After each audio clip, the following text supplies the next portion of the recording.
I'm Terri Murphy, and welcome to the Women's Wisdom Network, Realty Times, Women in Business, Women in Real Estate, and in the Men's Room with Murph. But today we are on with one of the most fascinating women. Her name is Deanna Lambson. Now imagine this. She starts as a teacher, K through 6, and she notices that there are issues. Plus, she's had a few children of her own, like 6, a little overachiever there. But she started wondering how technology could be used in a safe and positive way for children. And thus was born her project. I want to welcome Deanna. Hi, Terri. It's good to be with you. Thanks for having me. Deanna, you were so determined to change the dangers for children on the internet. And as you well know, the internet has transitioned so that we are using it for school. And so it is more ubiquitous than it has ever been before. And yet you could tell that kids were facing some fairly significant online challenges, not just to mention the parents. Tell us about the White Ribbon Week. Well, I was teaching school, working in the school, and I remember one occasion that kind of was a little bit of a jump start for this passion for me. And it was that a 5th grader in our school forwarded a text, and I don't know what was in the text, but apparently an inappropriate text. And it was a big deal. This was a big deal. And they called all of the 5th graders together and they put them in one room and they chewed them out and said, this is happening and you're forwarding this. And I thought, oh my goodness, we're punishing kids for something that we've never taught them how to manage.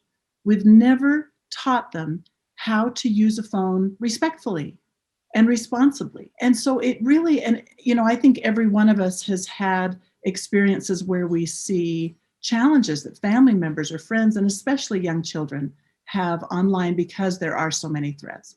So with some other moms, we got together and decided, how can we empower kids to make safe choices online? We have to teach them, not just punish them after the fact. We have to teach them. And a lot of times as parents, or as teachers, we kind of avoid that. We hope someone else will teach it. And we decided to just do a simple program empowering kids to keep themselves safe online. So that's how White Ribbon Week was born. Started with I've Got the Power and kind of grew from there. Well, I know that you have developed the actual magazine. And what I really like about it, it's called Media Safety Conversations for Families. So you do involve a number of tactical things like ways to safeguard your home, how to speak to your children. One of my favorites was your power plan, and I know you have one. The power plan gives step-by-step assistance, support, vision to the parent and the child. And what I really liked was the theme of trust.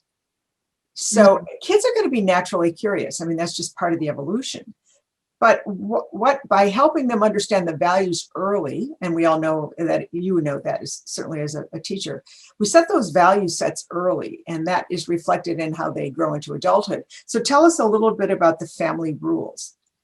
Oh, great. Okay. Well, most families do not have any sort of family media rules at home. And it's interesting, if you interview children, they will say, no, we don't have any rules regarding media at home.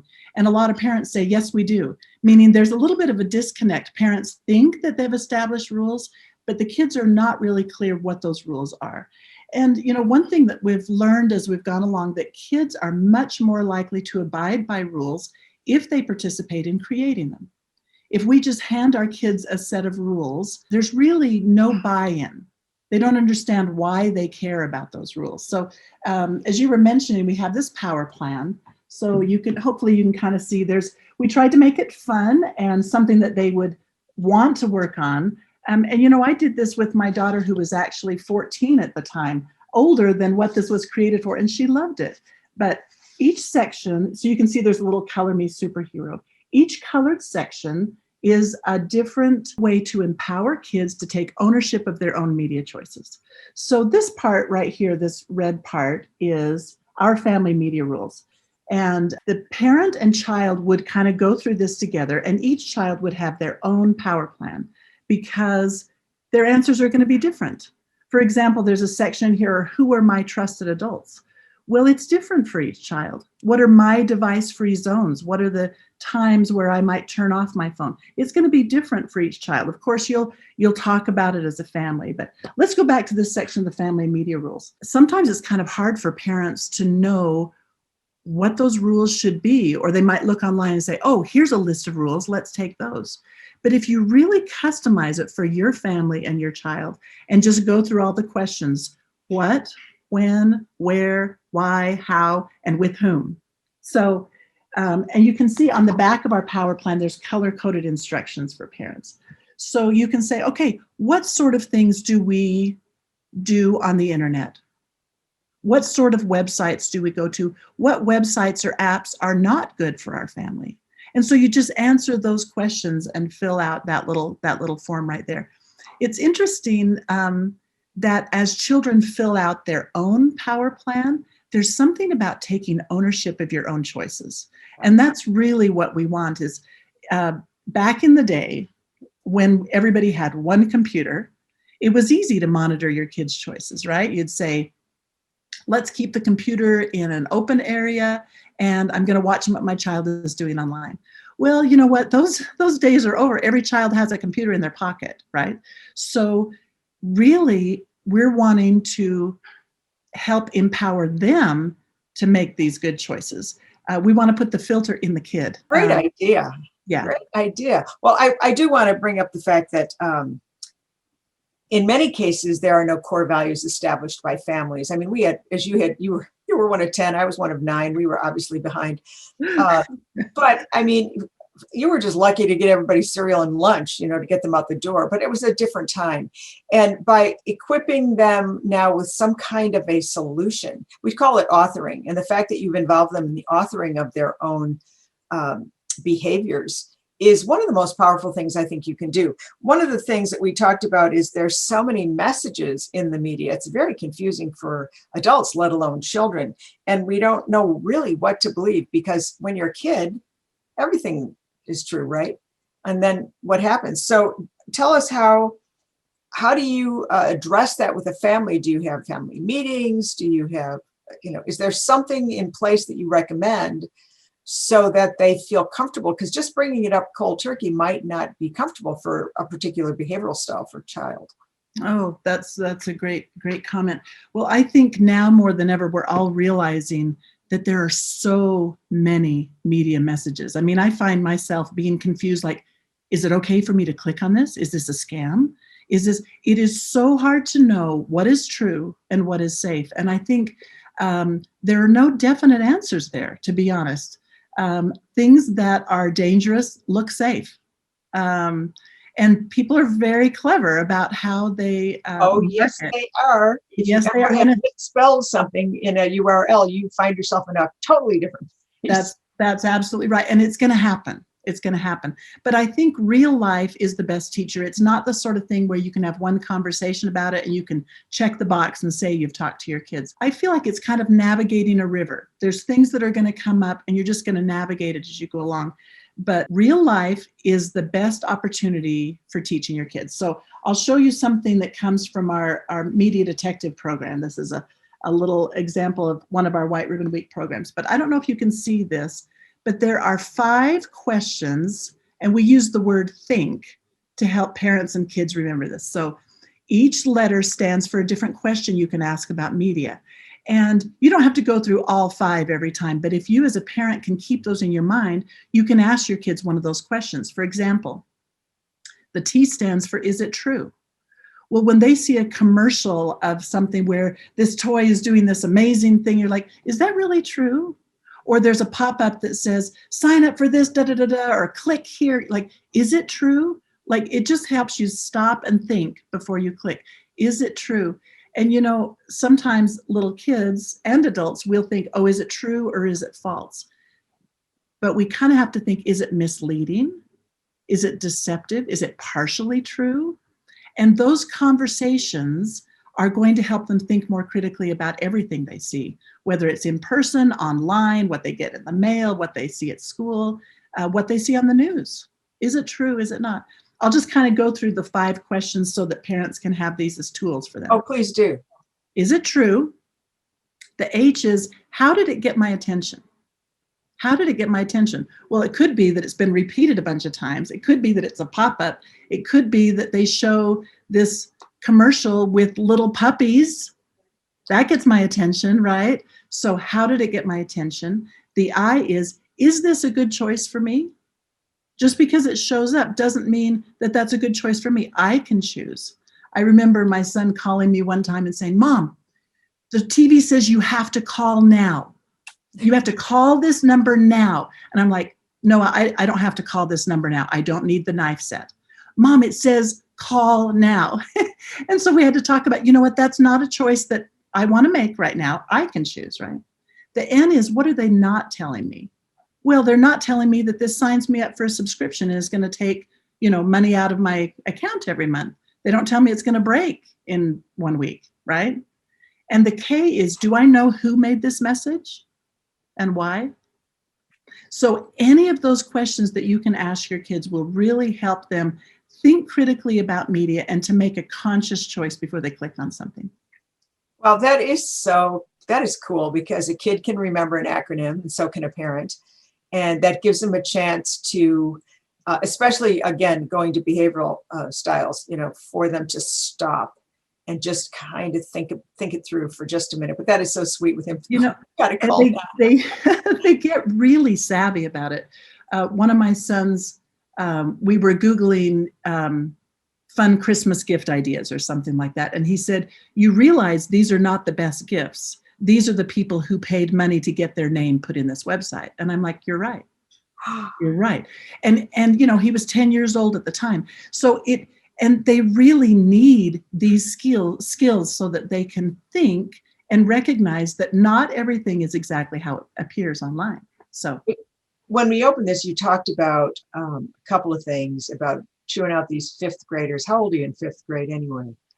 Oh, usually about 10 or 11. Yeah. There's an element of empathy. I think that you need to address that, because you talk about it, and you kind of alluded to that in the beginning, because you yell at a kid for something they have no skill set or response for. Where does that take them? And how does empathy play here? It's interesting. If you think about empathy, if we as a civilization had greater empathy, what things would disappear that we see online right now? Well, cyberbullying would disappear. Fraud and schemes and scams would disappear, right? Pornography would disappear. All kinds of things would just fade away, because we would care about that person, even if we don't know them, on the other side of the screen or the other side of our phone. So it's interesting, we've had a decline nationally in empathy since about 1979. And I don't know how they measure this sort of thing, but studies say that we've had a 40% drop in empathy since 1979. I don't know how they measure that, but, it's interesting that 80% of kids say that their parents care more about their achievement and their grades than they do about their being kind to others. So it's kind of an interesting statistic. And it was kind of a self-check for me. Am I guilty of that? Like, do my kids know that I care about how they treat other people? And so in learning about empathy, and really when you develop empathy as a person, it shows in your family, in your school environment, and online.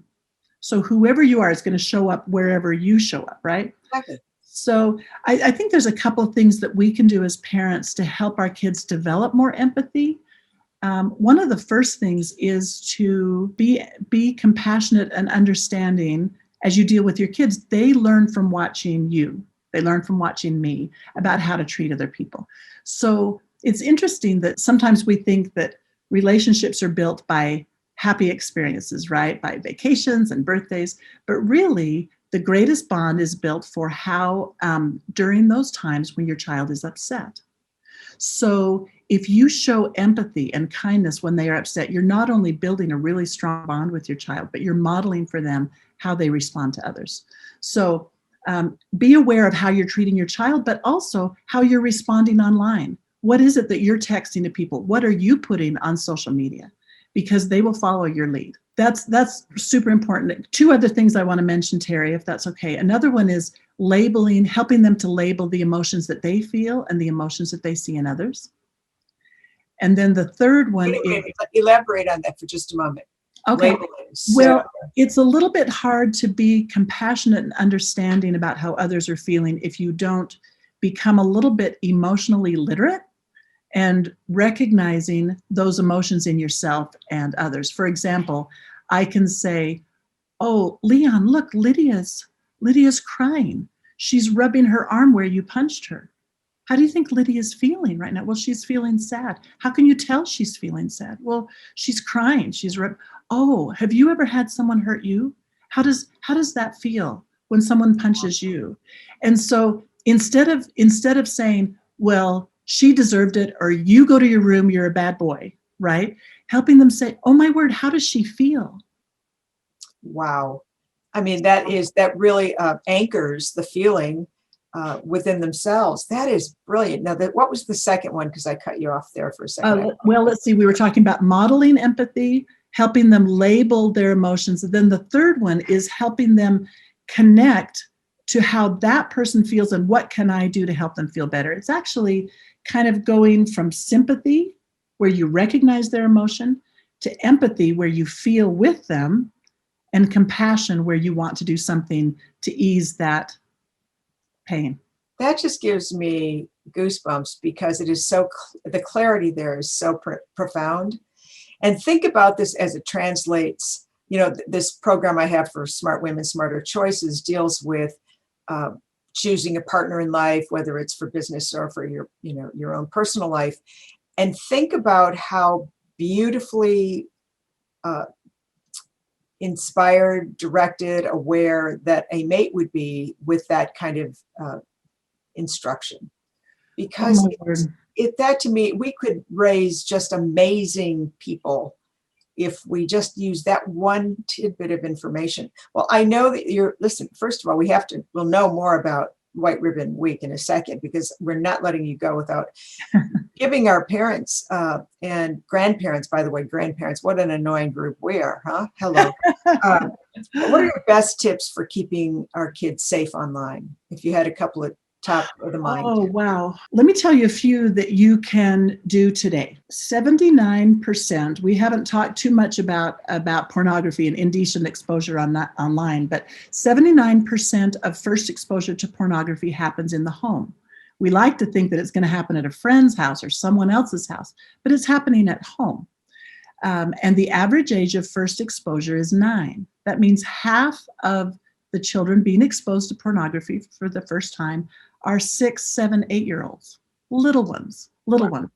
So I really think that doing some of these simple things that prevent accidental exposure at home are really important. So the first one is putting filters on your computers. There's a lot of options out there. I won't go into that, but you can go online and find one that works for your particular computer or device or tablet or phone. There's filters, and there's also monitoring devices. And as you mentioned, I have 6 children, and as they're young, we used filters. We would just block them. But as they get older, we need to give them a little bit more ownership of their choices, and we move towards monitoring, meaning that they could go wherever they wanted, but they know that mom's going to get an email saying where they're going. And then gradually they move into where they're fully responsible for themselves, right? So anyway, that's point number 1. The second one is parental controls. Almost every device in your home has parental controls. Your cable TV, your game systems, even the handheld game systems, their phones. Take advantage of parental controls and just look up the instructions for that particular device and just take them one at a time. You can do that. Okay, that's number 2. The third one is our kids are spending a lot of time on YouTube and a lot of time on Google search, right? Both of those have some safe search modes. So Google Safe Search, my daughter said, "Mom, you never go past the second screen of doing a Google search for photos, because once you get there, all of them turn bad," right? No matter what you're Googling, you're always going to get some bad images. So set up Google Safe Search. It's not perfect, but it does help eliminate some inappropriate content. And the second one is YouTube Safety Mode. And you can just Google those and say, how do I set up YouTube safety mode? It will remove anything that they feel is inappropriate for kids, that's been flagged on the right side. And it also removes some of the comments underneath the videos, which sometimes is as vile as the video itself. Okay, that's the third one. Let's see. The fourth one was, something I want to talk about really quick is really talking to your kids. And there are about 5 things that if you say to your kids, hey, there's some things that we just always tell mom or dad.